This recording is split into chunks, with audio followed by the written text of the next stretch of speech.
ಬೀದರ್ ಜಿಲ್ಲಾ ತ್ರೈಮಾಸಿಕ ಪ್ರಗತಿ ಪರಿಶೀಲನಾ ಸಭೆ ವೇಳೆ ಶಾಸಕರು ಮತ್ತು ವಿಧಾನ ಪರಿಷತ್ ಸದಸ್ಯರ ನಡುವೆ ಗಲಾಟೆ ನಡೆದ ಘಟನೆ ನಡೆಯಿತು. ಇದರಿಂದಾಗಿ ಸಚಿವ ಈಶ್ವರ ಖಂಡ್ರೆ ಸಭೆ ಮುಂದೂಡಿದರು. ಸಭೆಯ ಆರಂಭದಲ್ಲೇ ಪರಸ್ಪರ ಅವಾಚ್ಯ ಪದ ಬಳಸಿ ಶಾಸಕರು ನಿಂದಿಸಿಕೊಂಡರು. ಹುಮನಾಬಾದ್ ಶಾಸಕ ಸಿದ್ದು ಪಾಟೀಲ್ ಹಾಗೂ ವಿಧಾನ ಪರಿಷತ್ ಸದಸ್ಯ ಭೀಮರಾವ್ ಪಾಟೀಲ್ ನಡುವೆ ವಾಗ್ವಾದ ನಡೆದಿದೆ. ಲೇಔಟ್ ವಿಚಾರ ಪ್ರಸ್ತಾಪಿಸುತ್ತಿದ್ದಂತೆ ಇಬ್ಬರ ನಡುವೆ ಮಾತಿನ ಚಕಮಕಿ ಆರಂಭವಾಯಿತು. ಭೀಮರಾವ್ ಪಾಟೀಲ್ ಹಾಗೂ ಹುಮನಾಬಾದ್ ಶಾಸಕ ಸಿದ್ದು ಪಾಟೀಲ್ ನಡುವೆ ವಾಗ್ವಾದದ ವೇಳೆ ವಿಧಾನ ಪರಿಷತ್ ಸದಸ್ಯ ಚಂದ್ರಶೇಖರ್ ಪಾಟೀಲ್ ಮಧ್ಯ ಪ್ರವೇಶಿಸಿದರು.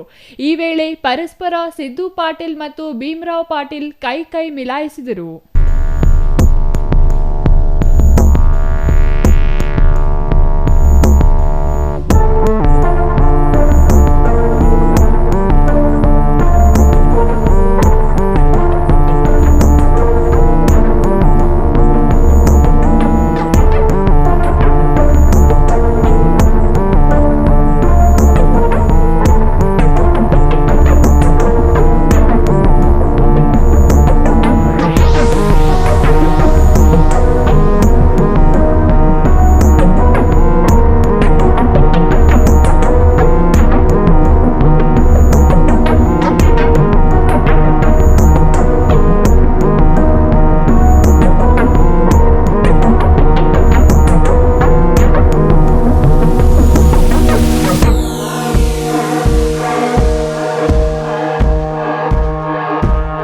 ಬೀದರ್ ಜಿಲ್ಲಾ ಪಂಚಾಯತ್ ಸಭಾಂಗಣದಲ್ಲಿ ಸಚಿವ ಈಶ್ವರ ಖಂಡ್ರೆ ಅಧ್ಯಕ್ಷತೆಯಲ್ಲಿ ಕೆಡಿಪಿ ಸಭೆ ನಡೆಯುತ್ತಿದ್ದ ವೇಳೆಯೇ ಈ ಘಟನೆ ನಡೆದಿದ್ದು, ಸಭೆಯಲ್ಲಿ ಸಚಿವ Rahim Khan, DC Shilpa Sharma, CEO Girish Bodale, SP Pradeep Gunti ಸೇರಿದಂತೆ ಇತರೆ ಜಿಲ್ಲಾ ಮಟ್ಟದ ಅಧಿಕಾರಿಗಳು ಭಾಗಿಯಾಗಿದ್ದರು.